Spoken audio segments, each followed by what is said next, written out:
আসসালামু আলাইকুম ওয়া রাহমাতুল্লাহি ওয়া বারাকাতুহু। প্রিয় দর্শক, বিরতি পেরিয়ে আমন্ত্রণ আবারও দেখছেন আপনাদের প্রিয় চ্যানেল নাগরিক টেলিভিশনের পর্দায় টানা 2 ঘণ্টাব্যাপী সরাসরি সম্প্রচারিত ইসলামী আয়োজন জানাবো ইসলামী সমাধান। বিরতি পেরিয়ে আবারও ফিরে এসেছি আমরা আপনাদের প্রিয় অনুষ্ঠানে।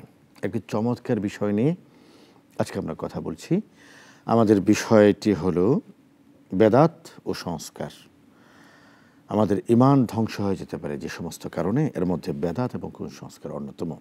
আর এ পর্বে আমাদের সাথে আলোচনার জন্য যুক্ত হয়েছেন মোহাম্মদপুর সুনিবির হাউজিং সোসাইটির মসজিদের সম্মানিত খতিব তরুণ আলেম মাওলানা মুফতি আরিফ জব্বার কাসেমি। মাওলানা, কেমন আছেন আপনি? আলহামদুলিল্লাহ, ভালো আছি। জাযাকাল্লাহ খায়ের। আপনাকে আমন্ত্রণ নাগরিকের পর্দায়। আমরা আজকে একটি চমৎকার বিষয় নিয়ে কথা বলতে চাই। সেটি হলো যে বেদাত এবং কুসংস্কার এটি আমাদের ঈমানের জন্য কতটা বিধ্বংসী এবং কীভাবে বেদাতের মাধ্যমে আমাদের ঈমানগুলো ধ্বংস হয়ে যাচ্ছে, বিনষ্ট হয়ে যাচ্ছে, এটি নিয়ে আপনি একটু বলবেন। নাহমাদুহু ওয়া নুসাল্লি আলা রাসূলিহিল কারীম, আম্মা বাদ। সর্বপ্রথম কথা হলো, আল্লাহ তাআলা কোরআনে কারীমের মধ্যে বিষয়টি পরিষ্কার জানিয়েছেন।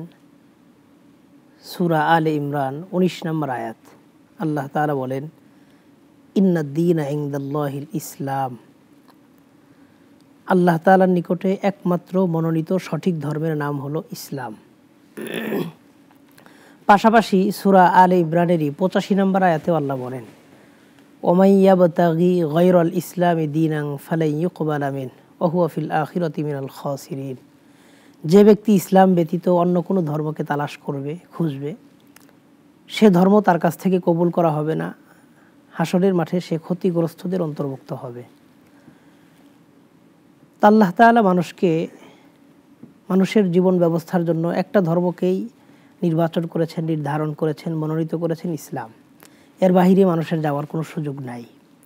এবং এই ইসলাম ধর্ম পালনের জন্য আল্লাহ তাআলা মানুষকে একটি কিতাব দিয়েছেন যার নাম কোরআন। এটা আল্লাহ কোরআনে বলেন, ওয়ালাকাদ আতাইনাকা সাবআম মিনাল মাসানি ওয়াল কুরআনিল আযীম। আমি আপনাকে 7টি বিশেষ আয়াত দিয়েছি, অর্থাৎ সূরা ফাতিহা এবং কোরআনে আযীম, সম্মানিত কোরআন আপনাকে দিয়েছি। তাহলে 2টা বিষয় জানলাম। 1 নম্বর, মানুষের জন্য একমাত্র ধর্ম আল্লাহ নির্বাচন করে দিয়েছেন ইসলাম। এই ইসলাম পালনের জন্য একটি কিতাব দিয়েছেন যার নাম কোরআন। এই কোরআন বোঝার জন্য একজন নবী দিয়েছেন, মুহাম্মদুর রাসূলুল্লাহ সাল্লাল্লাহু আলাইহি ওয়াসাল্লাম।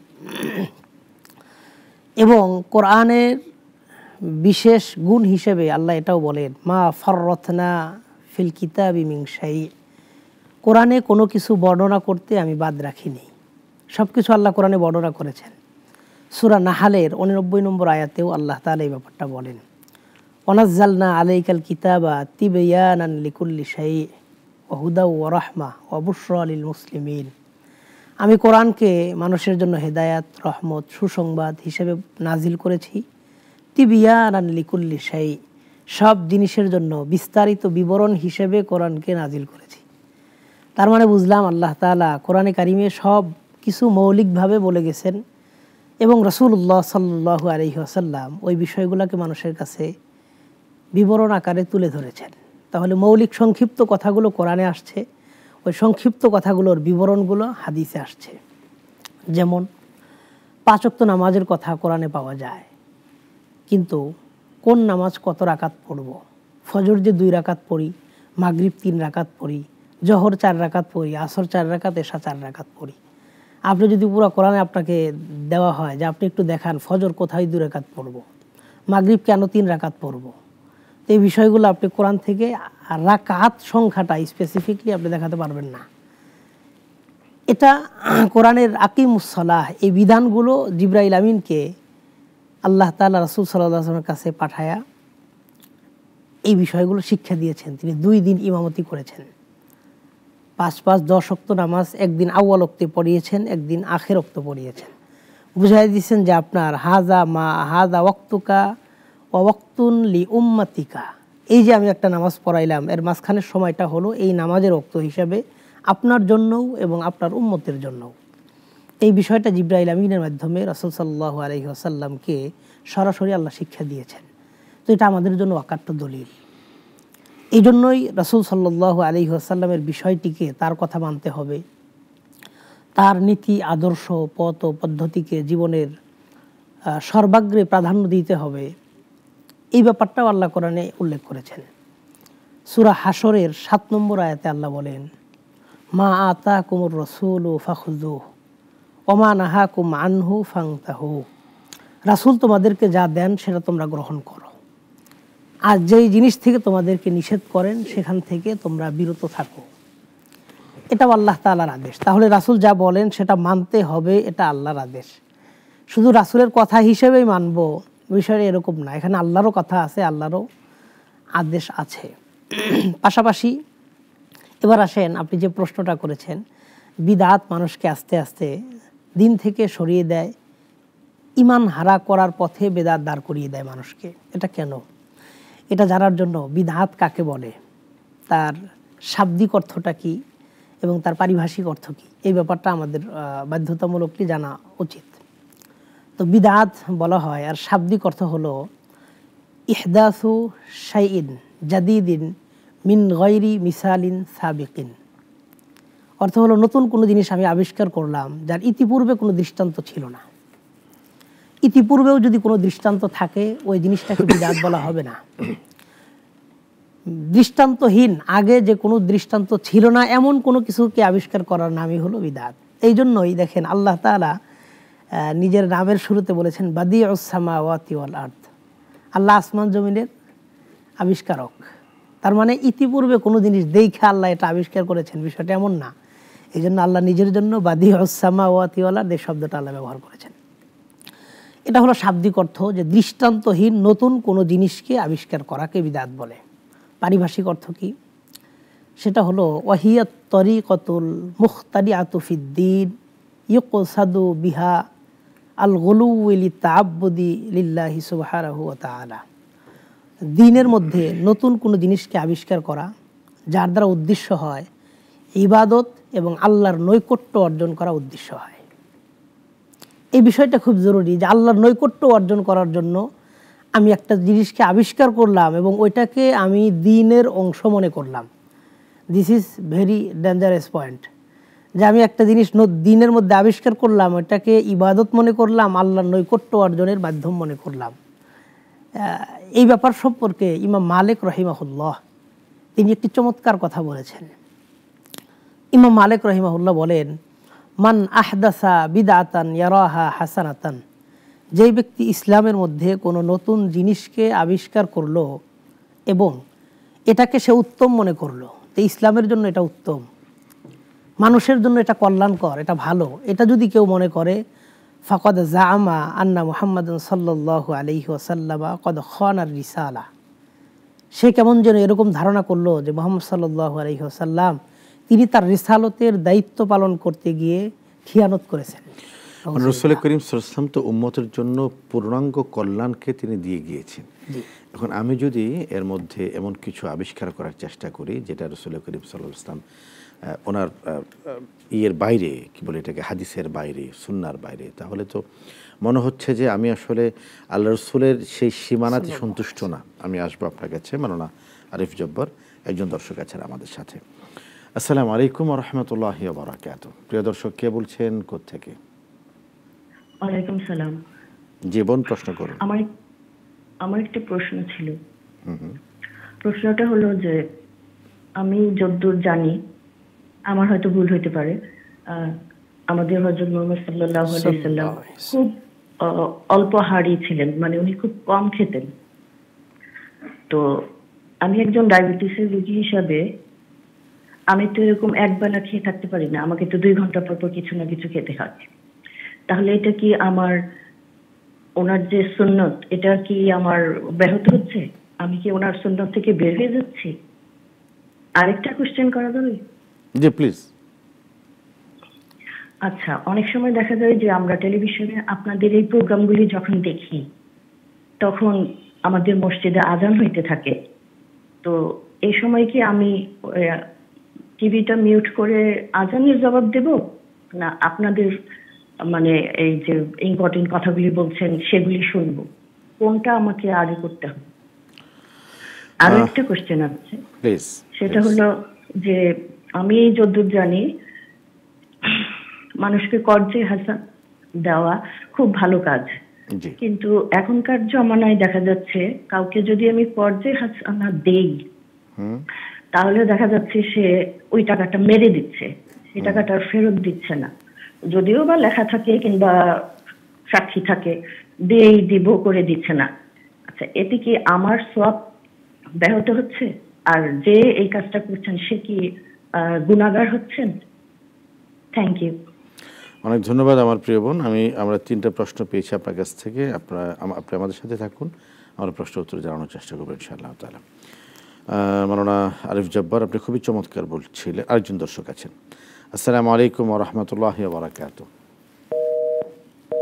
প্রিয় দর্শক, দুঃখিত লাইনটি কেটে গিয়েছে, আপনি আবারও সংযুক্ত হওয়ার চেষ্টা করুন, আমরা আছি আপনাদের ফোনের অপেক্ষায় ইনশাআল্লাহ তাআলা। মাওলানা আরিফ জব্বার, আপনি চমৎকার বলছিলেন বেদাতের বিষয়টি নিয়ে, যে ব্যক্তি কি বলে বেদাতের মতো কোনো কার্যক্রমের সাথে যুক্ত হলো, তার একটা অপব্যাখ্যা, একটা ব্যাখ্যা এমন দাঁড়ায় যে সে আসলে রাসূল করিম সাল্লাল্লাহু আলাইহি ওয়াসাল্লামের আনিত দ্বীনের উপরে সে সন্তুষ্ট না, এবং নবীজির আনিত দ্বীনের প্রতি নবীজি সাল্লাল্লাহু আলাইহি ওয়াসাল্লাম যে আমানতকে রক্ষা করেছেন এটার ব্যাপারে আমি বলবো যে সে একটি কনফিউশনের মধ্যে আছে। একটা প্রশ্ন ছুড়ে দিল। জি, বলুন। এই জন্য বিদআতের ব্যাপারটা রাসূলুল্লাহ সাল্লাল্লাহু আলাইহি ওয়াসাল্লাম সব সময় উম্মতকে সতর্ক করেছেন বিদআতের ব্যাপারে, যে তোমরা নতুন কোনো জিনিসকে দিন হিসেবে গ্রহণ করবে না, কখনোই না। এবং নানামুখী বিদআত তো আমাদের সমাজে প্রচলন আছে। প্রত্যেকটা বিদআতের প্রচলন পদ্ধতি, রীতিনীতি তার ক্ষেত্র অনুযায়ী কম বেশি হয়, কতটা খুব বেশি মারাত্মক হয়, কোনোটা স্বাভাবিক পর্যায়ে থাকে, কোনোটা খুব বাড়াবাড়ি পর্যায়ে চলে যায়। এই জন্য আমি মনে করি বিদআতের ব্যাপারগুলো নিয়ে আমাদের সরাসরি আলোচনা হওয়া উচিত। অনেকেই অধিকাংশ বিদআতের সাথে জড়িত হয় শুধু আবেগের কারণে, কারণ এটাকে ইবাদত মনে করে, এবং যারা এই তার ইবাদতটাকে, তার মনে করা ইবাদতটাকে সমর্থন করে না, তাদের প্রতি খুব নেগেটিভ ধারণা লালন করে, এবং কি অনেক সময় তাদেরকে দিন থেকে খারেজ করে দেয়। অথচ আমি দিন রক্ষা করার জন্য এটাকে বিদআত বলছি, দিনের গুরুত্বপূর্ণ মিশন হিসেবে আমি নিজেকে এখানে সম্পৃক্ত করছি না, অথচ এই জিনিসটাকেই সে আমাকে দিন থেকে খারেজ করে দিচ্ছে। এবং অনেক ক্ষেত্রে এরকম বললে তারা বলে যে তারা নবীজির সাল্লাল্লাহু আলাইহি ওয়াসাল্লামের দুশমন, তারা ওয়াহাবি, তারা মাজার পূজারি, নানান রকমের গালমন্দগুলো আমাদেরকে করে। তারপরেও দিন হেফাজতের জন্য কিছু কিছু মানুষ তো কিয়ামত পর্যন্ত টিকে থাকবেন, এটা নবীজি সাল্লাল্লাহু আলাইহি ওয়াসাল্লাম হাদিসের মধ্যেও জানিয়ে দিয়েছেন। রাসূলুল্লাহ সাল্লাল্লাহু আলাইহি ওয়াসাল্লাম বলেন, ইয়াহমিলু হাদাল ইলমা মিন কুল্লি খলাফিন উদুলুহু, এই ইলিমটাকে কিয়ামত পর্যন্ত ন্যায়নিষ্ঠাবানরা বহন করবে। তাদের 3টা কাজ থাকবে, ইয়ানফুনা আনহু তাহরিফ আল গালিন, ইন্তিহাল আল মুবতিলিন ওয়া তাউইল আল জাহিলিন। তারা 3টা কাজ করবে তাদের এই ন্যায়নিষ্ঠার মাধ্যমে। 1 নম্বর, ইয়ানফুনা আনহু তাহরিফ আল গালিন, কট্টরপন্থীদের বাড়াবাড়িকে তারা নিষেধ করবে, বাধা দিবে, তারা বাড়াবাড়ি করতে দিবে না। ইন্তিহাল আল মুবতিলিন, বাতিলপন্থীদের এই অপব্যাখ্যাকে তারা দূরীভূত করবে। ওয়া তাউইল আল জাহিলিন, মূর্খদের অপব্যাখ্যা বা মূর্খরা এটাকে যেইভাবে ব্যাখ্যা বিশ্লেষণ করতে চায় সেটা তারা করতে দিবে না। তো বাতিলপন্থী, মূর্খ এবং কট্টরপন্থী, এই 3টা জিনিসের প্রতিপক্ষ হিসেবে হকপন্থী কিছু মানুষ কিয়ামত পর্যন্ত তারা থাকবে। তো বিদআতের ভয়াবহতা কি এটা আমাদের জানা উচিত। নানামুখী বিদআত কোনটা কখন থেকে দুনিয়াতে প্রচলন হইল, শুরু হইল, এগুলোও আমাদের জানা উচিত। বিদআতের ভয়াবহতা যদি বলা যায়, এই ক্ষেত্রে 4-5টা কথা খুব মোটা দাগে গুরুত্বপূর্ণ হিসেবে আমাদের সামনে আসে। মুস্তাদে আহমদের এক হাদিসে রাসূলুল্লাহ সাল্লাল্লাহু আলাইহি ওয়াসাল্লাম বলেন, ইন্নাল্লাহা হাজাবাত তাওবাতা আন কুল্লি সাহিবি বিদআতিন হাত্তা ইয়াদা বিদআতা। কত মারাত্মক কথা যে নবীজি বলেন, আল্লাহ তাআলা কোনো বিদআতি ব্যক্তির তওবা কবুল করেন না যতক্ষণ পর্যন্ত সে ওই বিদআতি কর্মকাণ্ড থেকে ফিরে না আসে। তার মানে একজন বিদআতি ব্যক্তি, সে যদি বিদআতি কাজও করে, সারা জীবন যদি তওবা করতে থাকে, তার তওবা আল্লাহ কখনো কবুল করবেন না। তো একজন মুমিন মানুষ যদি আল্লাহর কাছে তওবা করে তার তওবা আল্লাহ কবুল না করেন, এই ঘোষণা নবীজি দিয়ে থাকেন। এটা সহিহ হাদিস, মুস্তাদে আহমদের হাদিস। তো এটা একজন মুমিনের জন্য এর চাইতে দুঃখজনক বিষয় তো হতে পারে না।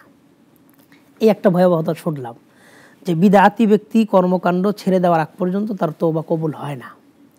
দ্বিতীয় আরেকটা বিষয়, রাসূলুল্লাহ সাল্লাল্লাহু আলাইহি ওয়াসাল্লাম, বুখারীতে এই হাদিস আসছে, মুসলিমে এই হাদিস আসছে, নবীজি বলেন ওয়া ইন্নাহু সাইয়ুজাউ বিরিজালিন মিন উম্মতি ইয়াউমাল কিয়ামাহ, কিয়ামতের দিন আমার অনেক উম্মতকে আমার সামনে আনা হবে। ওয়া আনা ফারতুকুম আলাল হাউজ, আমি হাউজে কাউসারের পাশে দাঁড়াবো, সেখান থেকে আমার উম্মতকে আমি নিজ হাতে পানি পান করাবো। এমন সময় বেশ কিছু মানুষকে আমার সামনে আনা হবে, তারা কেমন? আনা আরিফুহুম ওয়া হুম ইয়ারিফুনানি, আমিও তাদেরকে চিনি এবং ইন্টারেস্টিং বিষয় তারাও আমাকে চেনে, তা আমিও চিনি তারাও আমাকে চেনে, এরকম কিছু একটা জামাতকে আমার সামনে আনা হবে।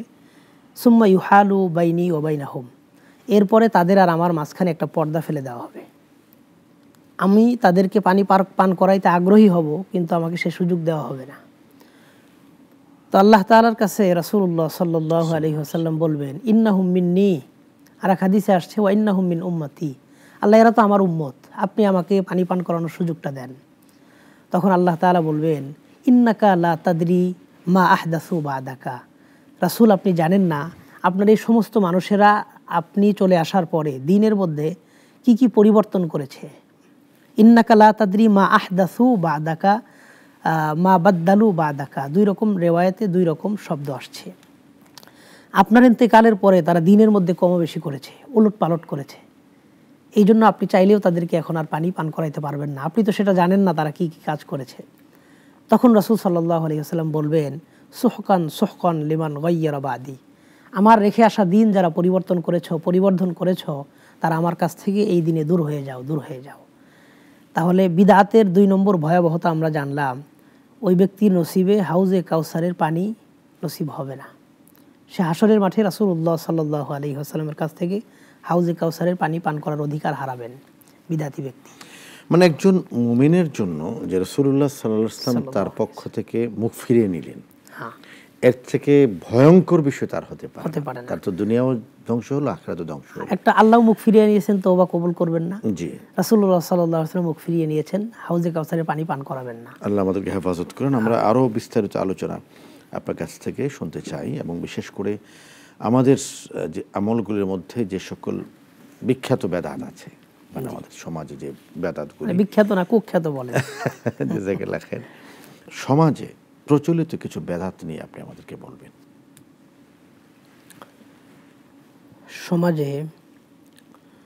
আমাদের সমাজে নানামুখী বিদআতি কর্মকাণ্ড প্রচলিত আছে, যেগুলো ইসলামের শুরু যুগ থেকে তেমন কোনো ভিত্তি পাওয়া যায় না, শুধু আবেগের বশে সওয়াবের নিয়তে ইসলামের অংশ মনে করে মানুষ এই কাজগুলো করে। যেমন তার মধ্যে উল্লেখযোগ্য একটা বিদআতি কর্মকাণ্ড তারা করে, রাসূলুল্লাহ সাল্লাল্লাহু আলাইহি ওয়াসাল্লামের নাম শোনা মাত্রই দেখবেন কিছু মানুষ হাতে ফু দিয়ে আঙ্গুলগুলো চোখের সাথে এভাবে মিলিত করে। এই বিষয়টার আসলে ইসলামে কোনো ভিত্তি নাই। এই কাজটা করতে হবে, না করলে গুনাহ হবে বা এটা সুন্নাতের খেলাফ হবে এমন কিছু না।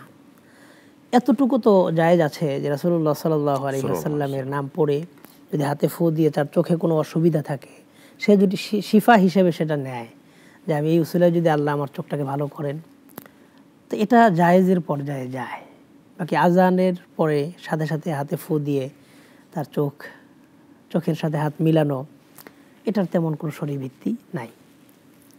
আরও কিছু ব্যাপার আছে, যেমন এই সাম্প্রতিক বিশাল একটা ঈদে মিলাদুন্নবী নামে একটা প্রোগ্রাম হইল 12ই রবিউল আউয়ালকে কেন্দ্র করে, জশ্নে জুলুসে ঈদে মিলাদুন্নবী, বিশাল বড় বড় আকারে যেই অনুষ্ঠানগুলো হয় এবং নানামুখী কর্মকাণ্ড এই দিনে হয়, এগুলো যদি মূল থেকে বিশ্লেষণ করেন যে কে এটার আবিষ্কারক, কবে এটা শুরু হইল, কিভাবে শুরু হইল, এটা কি শুরু জামানায় ছিল, বা কোথাও কি কোরআনে কারিমে এই ব্যাপারে কোনো ভিত্তি আছে, একটা আয়াত একটা হাদিস, দুর্বল হোক, জয়ীফ হোক, জাল হোক, জাল হাদিসও যদি আমি চাই যে একটা জাল হাদিস দেখান, একটা জয়ীফ হাদিস দেখান যে এই ব্যাপারে রাসূলুল্লাহ সাল্লাল্লাহু আলাইহি ওয়াসাল্লাম এরকম কিছু করেছেন, করতে বলেছেন, উৎসাহিত করেছেন, একটি হাদিসও এই ব্যাপারে পাওয়া যাবে না। তো এটার ইতিহাস কি একদম শুরু জামানা থেকে যদি আমরা পর্যালোচনা করি, প্রায় 600 হিজরির আগে, 600 হিজরি মানে রাসূলুল্লাহ সাল্লাল্লাহু আলাইহি ওয়াসাল্লামের ইন্তেকালের 590 বছর পর্যন্ত এই ব্যাপারে কোনো কিতাবে একটা কওল দেখাতে পারবে না। যারা এই ব্যাপারে পরবর্তীরা কথা বলেছেন সব 600 হিজরির পরের ব্যক্তিগণ। তারা অনেক বড় বড় ব্যক্তি কথা বলেছেন, এটা ঠিক, কিন্তু তারা সবাই 600 হিজরির পরের ব্যক্তিগণ। এই ব্যাপারে যদি বিস্তারিত কথা বলা যায় তাহলে বলতে পারি, আর যদি আরও উদাহরণ আনতে হয় তাহলে উদাহরণের দিকে আমি আগাবো।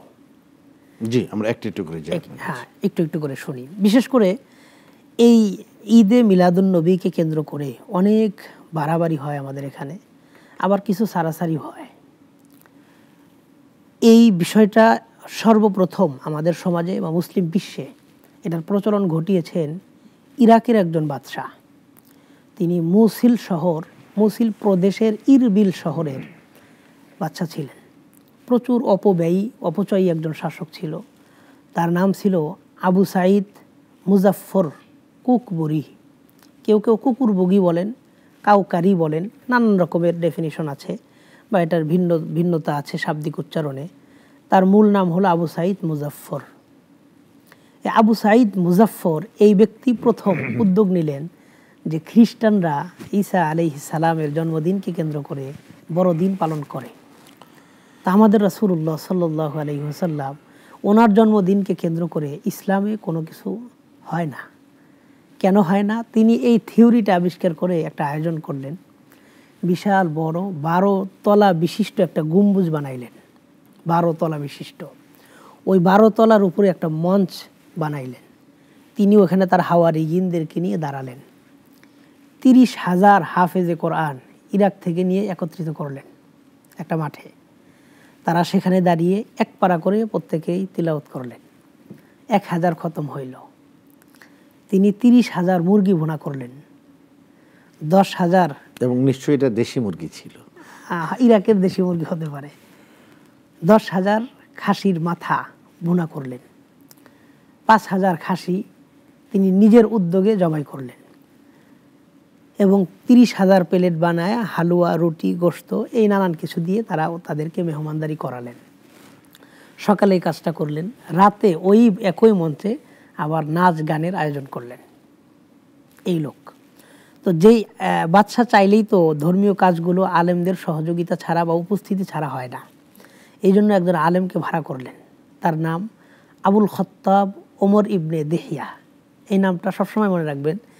ঈদে মিলাদুন্নবীকে কেন্দ্র করে যে আলেমের হাত ধরে এই বিদাতি কর্মকাণ্ডগুলো সারা বিশ্বে, বা বলা যায় যে বিভ্রান্ত আলেমের হাত ধরে, যে বিভ্রান্ত আলেমের হাত ধরে, জাযাকুমুল্লাহ খায়ের, তার নাম হলো আবুল খত্তাব ওমর ইবনে দেহিয়া। এই লোকটা তিনি 634 হিজরিতে ইন্তেকাল করেন। 604 হিজরিতে এই ঘটনা ঘটে। এই ঈদে মিলাদুন্নবীর প্রথম প্রচলন অনুষ্ঠান হয়, ওই দিন সূচনা হয়, উদ্বোধন হয়। তো এই ওমর ইবনে দেহিয়া সম্পর্কে আমরা একটু জানি। লিসানুল মিজান কিতাবের মধ্যে ইবনু হাজার আসকালানী রাহিমাহুল্লাহ, বিখ্যাত একজন ব্যক্তিত্ব, যিনি বুখারী শরহ করেছেন। ইবনু হাজার আসকালানী রাহিমাহুল্লাহ এই আবুল খত্তাব ওমর ইবনে দেহিয়া সম্পর্কে বলেন, কাসিরুল ওয়াকিয়াতি ফিল আইম্মাতি ওয়াস সালাফি মিনাল উলামা। এই লোকটা আবুল খত্তাব ওমর ইবনে দেহিয়া সে আলেমদের সমালোচনা করত। কাসিরুল ওয়াকিয়াতি ফিল আইম্মাতি ওয়াস সালাফি মিনাল উলামা, ইতিপূর্বের সমস্ত আলেমদের ব্যাপারে মারাত্মক নেগেটিভ মন্তব্য করত। শাদীদুল কিবরি, মারাত্মক অহংকারী ব্যক্তি ছিলেন, মারাত্মক অহংকার ছিল। মুতাহাউবিনা, অলস প্রকৃতির ছিলেন। খবিসুল লিসান, তার মুখের ভাষা মারাত্মক খারাপ ছিল। এই বিষয়টা কিন্তু খুব ইম্পর্টেন্ট যে খবিসুল লিসান। তো ঈদে মিলাদুন্নবীকে কেন্দ্র করে যেই আলেম, কথিত আলেম এটার সূচনা ঘটিয়েছে, তার মুখের ভাষা ছিল খারাপ। এই জন্য কথাটা দুঃখজনক, তারপরেও এটা বাস্তব।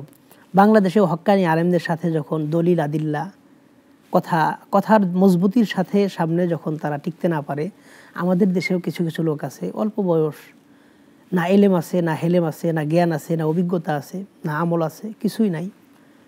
সে বাংলাদেশের জাতীয় মসজিদের খতিব মুফতি আব্দুল মালেক হাফিজহুল্লাহ ওয়া রাআহ হযরতের বিরুদ্ধেও নানা রকম নিম্ন শব্দের মাধ্যমে হযরতকে মারাত্মকভাবে আঘাত করে। এবং এই আক্রমণটা কিন্তু দ্বীনের জন্য, দ্বীনের জন্য। মানে যেহেতু হযরতে মাওলানা মুফতি আব্দুল মালিক সাহেব দ্বীনের পক্ষে কথা বলেছেন, বেদাতের বিরুদ্ধে কথা বলেছেন, এজন্য তাকে আক্রমণ করতেছে। আমি এটার যোগসূত্র এভাবেই খুঁজে পাই, কারণ তাদের শুরুতে যে ব্যক্তি ছিলেন আবুল খত্তাব ওমর ইবনে দেহিয়া, তার মুখের ভাষা ছিল খারাপ, লোকটা ছিল অহংকারী। এই জন্য তারাও যখন আমাদের দলিলা দিলাই না পারে, তাদের হয় মুখের ভাষা খারাপ করে অথবা অহংকারীমূলক বক্তব্য দেয়। আরেকটু সামনে যেতে চাই, আর কি কি বেদাত বা কুসংস্কার আমাদের সমাজে আছে? আরও কিছু কুসংস্কার আছে, যেমন আমাদের বাংলাদেশের বহু গ্রামাঞ্চলে একটা বিষয় আছে যে তারা রাতের বেলায় ঘর ঝাড়ু দেওয়াটাকে অশুভ লক্ষণ হিসেবে দেখে। আর একটা কুসংস্কার আছে আমাদের দেশে যে বিভিন্ন সময় বিভিন্ন দিবসকে কেন্দ্র করে অনেক কবরস্থানে গিয়ে তারা ফুল দিয়ে শ্রদ্ধা জানায়। একজন মৃত ব্যক্তি যে 20, 30, 40 বছর আগে দুনিয়া থেকে ইন্তেকাল করেছেন, তার কবরে গিয়ে আপনি কিছু কাঁচা ফুল দিয়ে উদ্বোধন জানাইলেন, সম্মান জানাইলেন, এতে না কবরবাসীর ফায়দা হয় না কোনো রকমের উপকার হয়, শুধু ফুল ব্যবসায়ীর একটু ফায়দা হয়। ফুল ব্যবসায়ীদের ফায়দা হয়, এটা আপনি এখানে বলতে পারেন। এটার কোনো যৌক্তিক ভিত্তিও নাই, কোরআন হাদিস কেন্দ্রিক ইসলামে ওটার কোনো ভিত্তি নাই। আর একটা বিদাত আছে আমাদের এখানে, বিভিন্ন কবরস্থান, বিভিন্ন জায়গায় বিভিন্ন ঘটনাকে কেন্দ্র করে সকলে একসাথে দাঁড়িয়ে 1 মিনিট নীরবতা পালন করা হয়। এই যে 1 মিনিট নীরবতা পালন করলো, এটার কোনো শরীর ভিত্তি নাই, এটা শরীর কোনো ভিত্তি নাই এবং এটার যৌক্তিক কোনো ভিত্তিও নাই। আমি 1 মিনিট নীরব থাকলেই বা তার কী হবে, আমি 1 মিনিট কাজ এবং কর্ম করলেই বা তার কী হবে, এগুলো কুসংস্কার। এবং রাসূলুল্লাহ সাল্লাল্লাহু আলাইহি ওয়াসাল্লাম বলেছেন, আত্মীয়ারত শিরকুন, আত্মীয়ারত শিরকুন, আত্মীয়ারত শিরকুন, 3টা কথা বলছেন। কুসংস্কার শিরিক, কুসংস্কার শিরিক, কুসংস্কার শিরিক। এটা বড় মারাত্মক বিষয়। বহু কুসংস্কার আছে মানুষকে শিরিকের পর্যায়ে পৌঁছে দেয়। আল্লাহ তাআলা আমাদেরকে সমস্ত রকমের কুসংস্কার থেকে হেফাজত করেন। আল্লাহুম্মা আমিন। শুধু এটা না, বুখারী শরীফের 5707 নম্বর হাদিস, মুসলিম শরীফের 2222 নম্বর হাদিস, মানে মুত্তাফাকুন আলাইহি রিওয়ায়াত। বুখারীতেও হাদিসটা আসছে, মুসলিমেও হাদিসটা আসছে। রাসূলুল্লাহ সাল্লাল্লাহু আলাইহি ওয়াসাল্লাম বলেন, লা আদওয়া ওয়ালা তিয়ারাতা ওয়ালা হামাতা ওয়ালা সফরা ফিল ইসলাম। ইসলামের মধ্যে 4টি জিনিস নাই।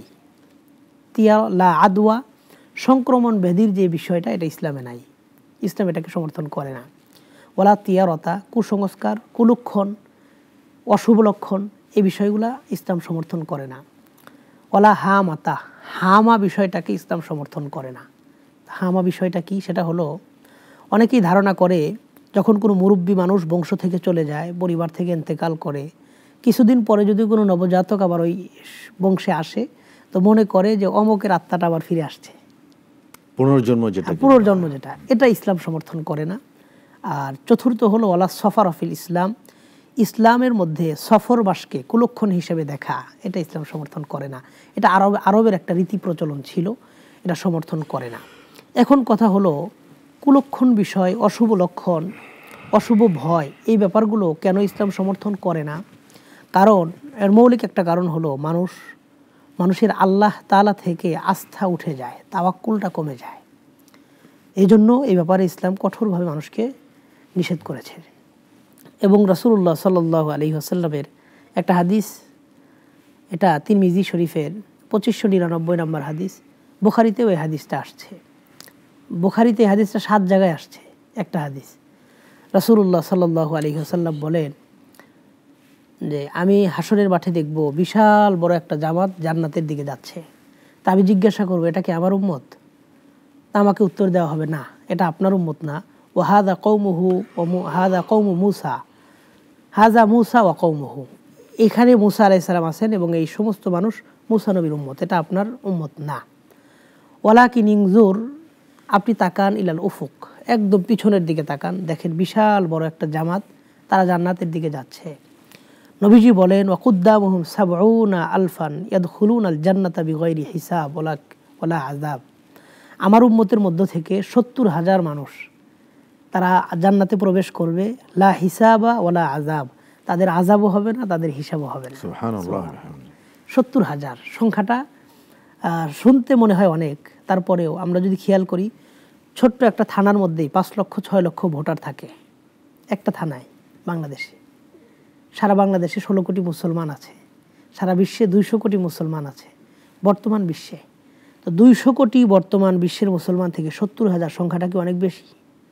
নিতান্তই কম।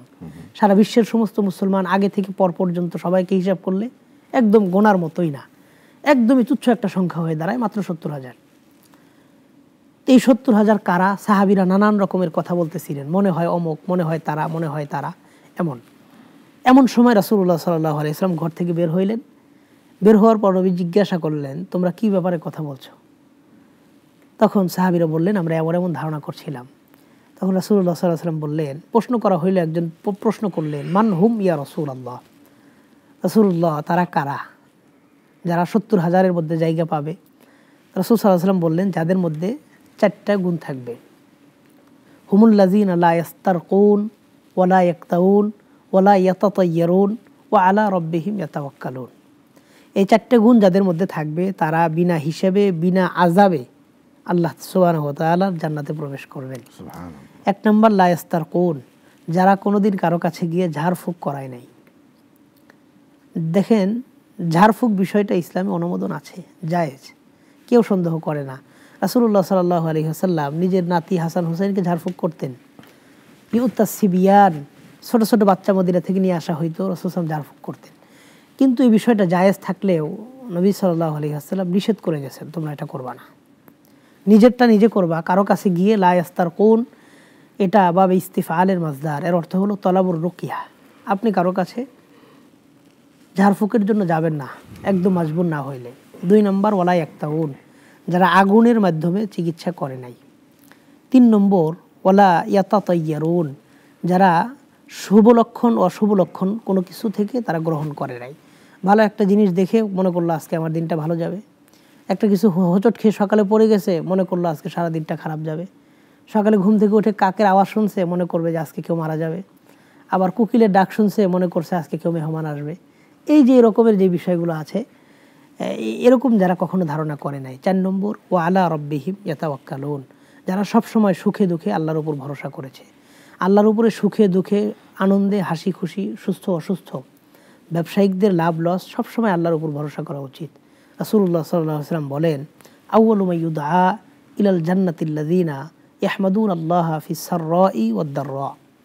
হাসরের মাঠে সর্বপ্রথম আল্লাহ তাআলা তাদেরকে জান্নাতের দিকে ডাক দিবেন যারা সুখে দুঃখে আল্লাহর প্রশংসা করেছে, আল্লাহর উপর ভরসা করেছে। এবং মুমিনের যে সমস্ত গুণ আল্লাহ গুরুত্বের সাথে কোরআনে উল্লেখ করেছেন, আল্লাহ বলেন ওয়া আলা রাব্বিহিম ইয়াতাওয়াক্কালুন, মুমিন সবসময় তার রবের উপর ভরসা করবে। এই জন্য অশুভ লক্ষণগুলোকে, কুসংস্কারগুলোকে ইসলাম এজন্যই নিষেধ করেছে এবং এই জন্যই কঠোরতা করা হয়েছে। মানুষ আল্লাহর প্রতি অনাস্থা তৈরি হয় এবং আল্লাহ তাআলার উপর ভরসা কমে যায়। অনেক সময় দেখা যায় রাস্তাঘাটে বিভিন্ন মানুষ, কিছু লেকচারার, তারা কথাবার্তা বলে মানুষের হাত দেখে তাদের ভাগ্যর কথা বলে দেয়। এই বিষয়টা খুব ইন্টারেস্টিং। হাতের নকশা দেখে তারা মানুষের ভবিষ্যৎ কী হবে, তার ভাগ্য কেমন, এই ব্যাপারগুলো নির্ধারণ করে, নির্ণয় করার চেষ্টা করে। ভারতবর্ষের বিখ্যাত একজন কবি ছিলেন আল্লামা ইকবাল রাহিমাহুল্লাহ। তিনি বলতেন যে তুমি তোমার হাত দেখিয়ে তোমার ভাগ্য সম্পর্কে জানতে চাও না, কারণ যে মানুষদের হাত নাই তাদেরও ভাগ্য আছে। তো এই জন্য এই সমস্ত বিষয়গুলো হলো কুলক্ষণ এবং কুসংস্কার সমাজের মধ্যে। আল্লাহ তাআলা আমাদের সবাইকে এই সমস্ত কুসংস্কারে জড়িত হওয়া থেকে, উৎসাহ প্রদান থেকে, বিদআত এবং কুসংস্কার থেকে আমাদের ঈমান আমলকে হেফাজত করার আল্লাহ তৌফিক দান করেন। আল্লাহুম্মা আমিন। মাওলানা আরিফ জব্বার, আমরা আপনার কাছে আরেকটু আসতে চাই। এই যে নানা ধরনের বেদাত এবং কুসংস্কারের সাথে আমাদের কারো কারো একটা সংমিশ্রণ আছে, তো এ থেকে বেরিয়ে আসার পদ্ধতি কি বা এটার সুদূর প্রসারী ক্ষতিটা কি? মুফতি সানাউল্লাহ রহমানী হাফিজাহুল্লাহ অত্যন্ত চমৎকার একটি প্রশ্ন করেছেন। একটা বিষয় হলো বিদআত যে করছে তার নিজের ব্যক্তিগত ক্ষতি, আমি করছি না তা আমার তেমন কোনো অসুবিধা নাই। যে বিদআতি কর্মকাণ্ড সাথে জড়িয়ে গেছে তার দিন ক্ষতিগ্রস্ত হচ্ছে, তার ঈমান ক্ষতিগ্রস্ত হচ্ছে, এটা যেমন অনস্বীকার্য বাস্তবতা। পাশাপাশি এই বিদআত এবং এই রুসুমাত, কুসংস্কার এর সুদূর প্রসারী একটা ক্ষতির প্রভাব বিস্তার করে, এটা আছে। যেমন এক্ষেত্রে আমি আপনাকে আমার নিজের অভিজ্ঞতাকে কেন্দ্র করে দুই একটা কথা বলি। আজ থেকে 7-8 বছর আগে আমি একবার আজমির শরীফে গেলাম। রাজস্থান। ওইখানে মাইনুদ্দিন চিশতি রহিমাহুল্লাহ, যিনি আধ্যাত্মিক জগতের এক সম্রাট ছিলেন, তার কবরে যাওয়ার পরে দেখলাম 2টা সিরিয়াল আছে, একটা নারীদের একটা পুরুষদের। তা আমি স্বাভাবিকভাবে ভেবেছি হয়তো মাজার জিয়ারত করবে, কবর জিয়ারত করবে, তো বাস আমি পুরুষদের সিরিয়ালে দাঁড়িয়েছি। যখন আমি মাজারের গেট বরাবর কাছাকাছি গিয়ে পৌঁছলাম, তখন দেখলাম গেট থেকে প্রবেশ করার পরেই মাথার উপরে একটা চাদর দেওয়া হয়, ওই চাদরের মাঝখানে গিয়ে সবাই কবরে প্রথমে সেজদা দেয়। নাউজুবিল্লাহ। তো বিশাল সিরিয়াল, আমি এই বিষয়টা টের পেয়ে আমি চলে আসলাম। সিরিয়ালের বাইরে আইসা একটু দোয়া দরুদ পড়লাম, একটু তেলাওয়াত করলাম, সব রেসানি করে আমি সেখান থেকে চলে আসলাম। এবং আমি ওইখানে ওই এরিয়ার মধ্যে নামাজও পড়ি নাই, আমি ওখান থেকে একটু দূরে চলে এসে আমি নামাজ আদায় করেছি। আরও দুঃখজনক ব্যাপার হলো মুজাদ্দিদে আল-ফেসানি রহিমাহুল্লাহ, তিনি এই দ্বিতীয় ইয়ার মুজাদ্দিদ ছিলেন। ওনার কবরে গেলাম জিয়ারতের জন্য। সারহিন্দ, পাঞ্জাবে যাওয়ার পরে ফজরের নামাজের সময় ট্রেন থেকে নেমেছি। নামার পরে ওখানে যায় দেখি কমপক্ষে একদম কম করে হলেও 200 মানুষ সিজদায় পড়ে আছে, কবরে সিজদা দিচ্ছে। তো এই ব্যাপারগুলো ইন্ডিয়া, পাকিস্তানে ব্যাপক আকারে প্রচলন আছে প্রকাশ্যে, এবং বাকায়দা ওখানে নিয়মতান্ত্রিক তারা সিজদা করছে। তো এটা তো তারা মুসলমান এবং ইবাদতের নিয়তে আবেগের জায়গা থেকে সওয়াবের কাজ মনে করে এটা করছে। দেখেন যারা হিন্দু, অন্য অন্য ধর্মের যারা শিরকি কর্মকাণ্ড করে, পূজায় লিপ্ত হয়, তখন কোনো মুসলমান সেখানে ইবাদতের নিয়তে যায় না, হয় দেখার জন্য যায় অথবা এমনিতেই যায়, যদিও এটা উচিত না। কারণ এক জায়গায় পূজাতে আল্লাহর সাথে শিরিক হবে, যেটা পৃথিবীর সবচেয়ে বড় অপরাধ। আল্লাহ কোরআনে এটাও বলেছেন, ইন্না শিরকা লাযুলমুন আযীম, শিরিকটাই পৃথিবীর সবচেয়ে বড় অপরাধ। হাদিসেও আসছে সব গুনাহ আল্লাহ মাফ করলেও, কোরআনেও আসছে সব গুনাহ মাফ করলেও শিরিকের গুনাহ মাফ করবেন না। সাহাবায়ে কেরাম বারবার প্রশ্ন করেছেন সবচেয়ে বড় অন্যায় কি, সবচেয়ে বড় সওয়াবের কাজ কি।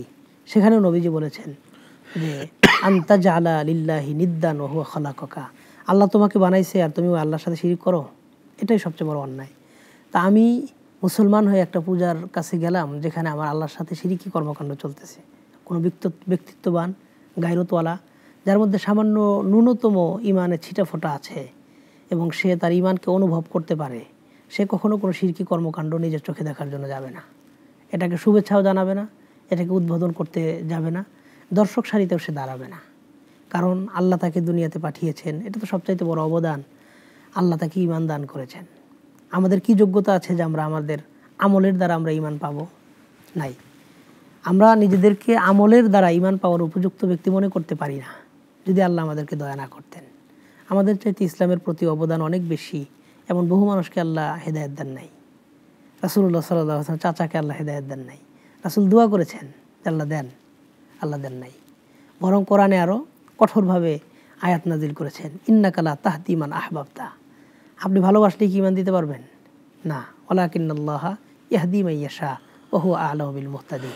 তা আপনি যে ব্যাপারে প্রশ্ন করেছিলেন সেটা হলো এই বিদআত কুসংস্কারের প্রভাবটা সুদূর প্রসারী দিক বিবেচনা করলে, চিন্তা করলে কি হয়ে থাকে। তো ভারতবর্ষের 2টা ঘটনা আমি আপনাকে শোনাইলাম, মাইনুদ্দিন চিশতি রহিমাহুল্লাহর মাজারকে কেন্দ্র করে এবং সারহিন্দে মুজাদ্দিদে আল-ফেসানি রাহিমাহুল্লাহ তার কবরকে কেন্দ্র করে। তো ব্রিটিশ থেকে একজন সাংবাদিক এসেছিলেন। ভারতবর্ষে যেহেতু মুখতালিফুল খিয়াল মানুষের বসবাস, বহু নানা জাতির নানা ভাষা লালন করে ধারণ করে এমন বহু জাতির বসবাস ইন্ডিয়াতে। সে কোনো ব্যক্তি যদি শুধু ইন্ডিয়া ভ্রমণ করে তাহলে বিশ্বের অর্ধেক তার ভ্রমণ হয়ে যায়, এত জাতির সম্মিলন ঘটেছে শুধু ইন্ডিয়াতে। তো ব্রিটিশ সাংবাদিক তিনি ভারতবর্ষের উপর একটা রিপোর্ট করেছে, আজমিরে গিয়েছে, আরও বিভিন্ন জায়গায় যাওয়ার পরে তিনি ইংরেজি এক পত্রিকায় লিখেছে যে মুসলমানদের তুলনায় হিন্দুরা অনেক ভালো। কেন? তার রিজন হিসেবে উল্লেখ করেছে যে হিন্দুরা তো তাদের দেবতাকে সামনে রেখে দেবতাকে পূজা করে, সম্মানজনক একটা জায়গায় তাদের দেবতাকে স্থান দিয়েছে, তার নিচে বৈশা তারা পূজা করতেছে, কত সুন্দর দৃশ্য। আর মুসলমানরা তো কবরের নিচে শুয়ে আছে, তাকেও গিয়ে সিজদা করে, তাকেও পূজা করে। তাহলে ওই ব্যক্তি এই বিষয়টাকে কিভাবে বুঝেছে?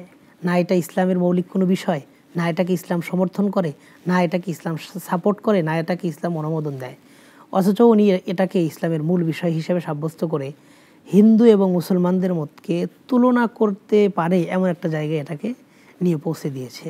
তো এই বিষয়গুলো আমাদের জন্য অত্যন্ত দুঃখজনক।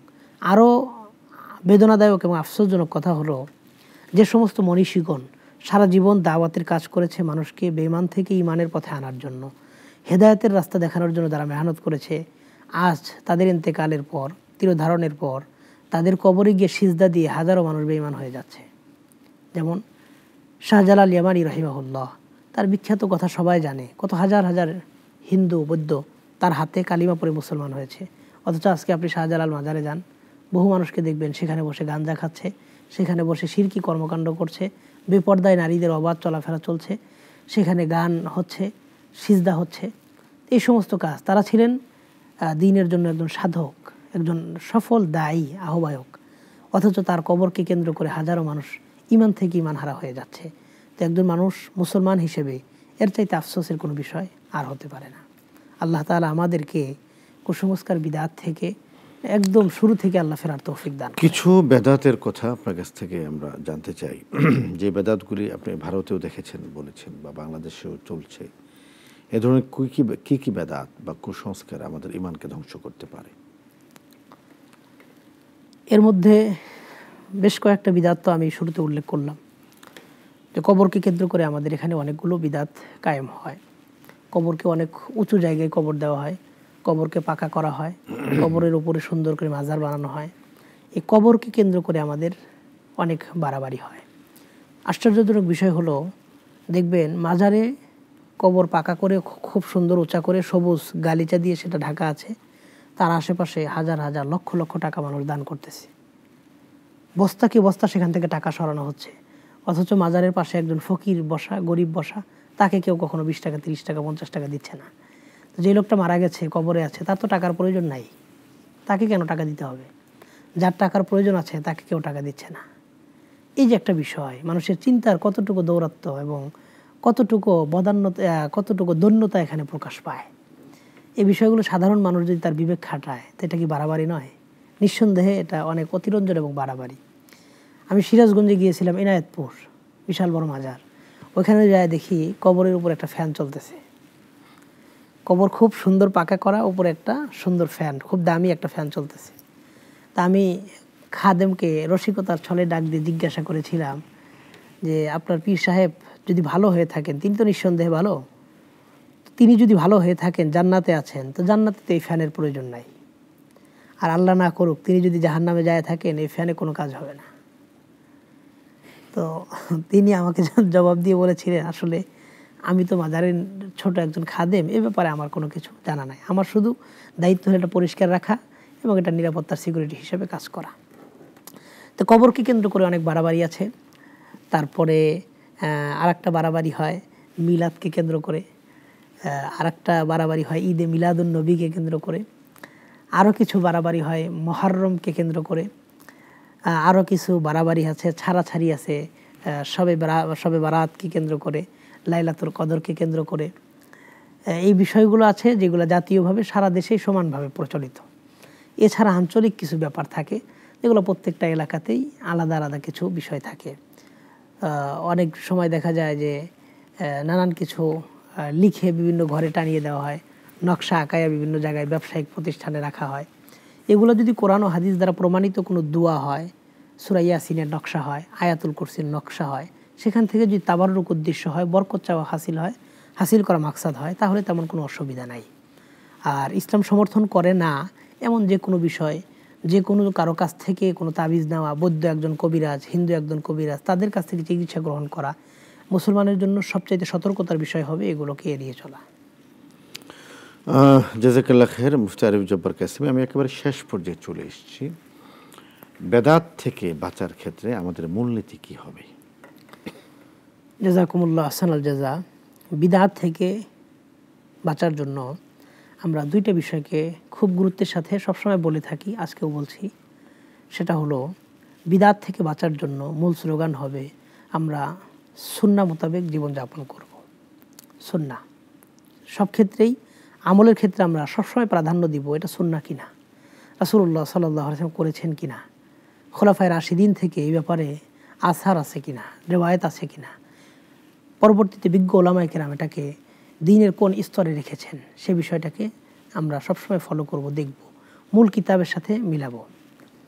আর 2 নম্বর বিষয় হলো আল্লাহর কাছে বেশি বেশি দোয়া করব যে আল্লাহ আমাদের আমলকে সুন্নাহ মোতাবেক বানায় দেন, শরীয়তকে আমাদের তবিয়ত বানায় দেন, শরীয়তকে আমাদের ফিতরত বানায় দেন, যেন আমরা শরীয়তের বাহিরের কোনো জিনিস আমাদের জন্য ভালো না লাগে। শরীয়তের বাহিরের কোনো জিনিস যদি ভালো লাগে তাহলে এটা আমাদের অন্তরের বিষয়। আল্লাহর কাছে দোয়া করব এবং সুন্নাহ মোতাবেক জীবনযাপনের জন্য প্রতিজ্ঞাবদ্ধ হব। অনেক অনেক শুকরিয়া মুফতি আরিফ জব্বার কাসেমী, আপনি চমৎকার করে বেদাত এবং কুসংস্কার নিয়ে দালিলিক এবং ইতিহাস নির্ভর আলোচনা করেছেন। নাগরিক টেলিভিশনের পক্ষ থেকে আপনাকে মোবারকবাদ জানাচ্ছি। জাযাকুমুল্লাহ খাইর। প্রিয় দর্শক, চলে এসেছে অনুষ্ঠানে একেবারেই শেষ প্রান্তে। কিছু ফোন আমরা পেয়েছিলাম। আমাদের এক বোন জানতে চেয়েছিলেন যে রাসূলুল্লাহ সাল্লাল্লাহু আলাইহি ওয়াসাল্লাম স্বল্পাহারী ছিলেন, তো তিনি তো খুব কম খেতেন, তো আমরা যারা একটু বেশি খাই তাহলে আমরা কি সুন্নাহর খেলাফ করছি কিনা? দেখুন, রাসূল করিম সাল্লাল্লাহু আলাইহি ওয়াসাল্লামের খাওয়ার ব্যাপারে বা আল্লাহ রাসূলের আহারাদের ব্যাপারে যে বর্ণনা আমরা পাই সেখানে দুটো বিষয় আমরা দেখি যে আল্লাহ রাসূল সাল্লাল্লাহু আলাইহি ওয়াসাল্লাম খুবই কম খেতেন, এবং আমরা যেটা বলি যে পেটের 3 ভাগের 1 ভাগ খাদ্য, 1 ভাগ পানি, 1 ভাগ খালি রাখা, এটা ছিল নবীজির খাবারের বক্তব্য, যেটা আমরা জানি। এখানে একটু কথা প্রণিধানযোগ্য, সেটা হলো এটা কিন্তু ছিল নবীজির খাবারের সর্বোচ্চ পর্যায়, এটা সর্বনিম্ন পর্যায় নয়, সর্বোচ্চ পর্যায়। আমার যেন আয়েশা সিদ্দিকা রাদিয়াল্লাহু তাআলা আনহা, তিনি বলেছেন যে রাসূলুল্লাহ সাল্লাল্লাহু আলাইহি ওয়াসাল্লাম 63 বছর বেঁচে ছিলেন, কখনো তিনি পেট পুড়ে খাননি। তো আমাদের অবস্থা কি? তো বোন, আপনি ডায়াবেটিস রোগী, আপনি যেটা করছেন যে আপনি একটু পরপর খাচ্ছেন, কোনো সমস্যা নেই, কিন্তু একেবারে যে উদরপূর্তি করে খাওয়া, এটা সুন্নাহর খেলাফ। ধন্যবাদ আপনাকে। টেলিভিশনে যখন আপনি এ ধরনের ধর্মীয় প্রোগ্রাম দেখেন আর তখন আজান হয়, তখন উচিত হলো টেলিভিশনের ভলিউমটাকে মিউট করে আজানের জবাব দেওয়া, কারণ কখনোই আমাদের আলোচনাটা আজানের জবাব দেওয়ার চেয়ে গুরুত্বপূর্ণ নয়। ভিন্ন কথা হলো যখন আপনি দিনই কোনো মজলিসে থাকেন, যখন কোনো আলোচনা খুব সরাসরি হচ্ছে, সেক্ষেত্রে চাইলে কোনো একজন ব্যক্তি যদি সকলের পক্ষ থেকে আজানের জবাব দেন তাহলে আদায় হয়ে যাবে, বাকি আলোচনা কন্টিনিউ করা যেতে পারে। কিন্তু মুহাক্কিক উলামায়ে কেরামের একটা অংশ এটি বলে থাকেন যে না, আজানের জবাব প্রদান করবেন, কারণ আজানের জবাবটা এখানে গুরুত্বপূর্ণ। আপনার 3 নম্বর প্রশ্ন ছিল কর্জে হাসানা প্রদান করা। এটা তো আল্লাহ তাআলা কোরআনে বলেছেন, ওয়া মান ইউকরিদুল্লাহ করজান হাসানান ফায়ুদাইফু লাহু আদআফান কাসীরা। এটা অত্যন্ত গুরুত্বপূর্ণ ইবাদা। কোনো ব্যক্তি কর্জে হাসানা নিয়ে যদি না দেন, এটা তার গুনাহ হবে, এবং কর্জে হাসানা দেওয়ার আপনার যে সওয়াব, আপনি সেটা পরিপূর্ণ দুনিয়াতে পেয়ে যাবেন, এবং টাকা পরিশোধ না করার কারণে যে টাকার আপনার বাকি রয়ে গেল, এটা আপনি আখিরাতে পাবেন ইনশাআল্লাহ তাআলা।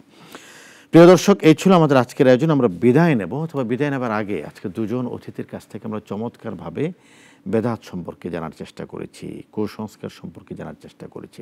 একটি বিষয় কিন্তু আমরা বারবার জেনেছি, সেটা হলো যে যদি আমি সুন্নাহ অনুসরণ করি তাহলে আমি বেদাত থেকে বেঁচে থাকতে পারবো। আর সুন্নাহ অনুসরণ করতে হলে সুন্নাহ আমাকে জানতে হবে, পালন করতে হবে, সুন্নাহর আলোতে উদ্ভাসিত হবে। রব্বুল আলামিন সেই তৌফিক দান করুন আমাকে, আপনাকে এবং সকলকে। এই কামনা জানিয়ে এখানে বিদায় নিচ্ছি। আল্লাহ হাফেজ। আসসালামু আলাইকুম ওয়া রাহমাতুল্লাহি ওয়া বারাকাতুহু।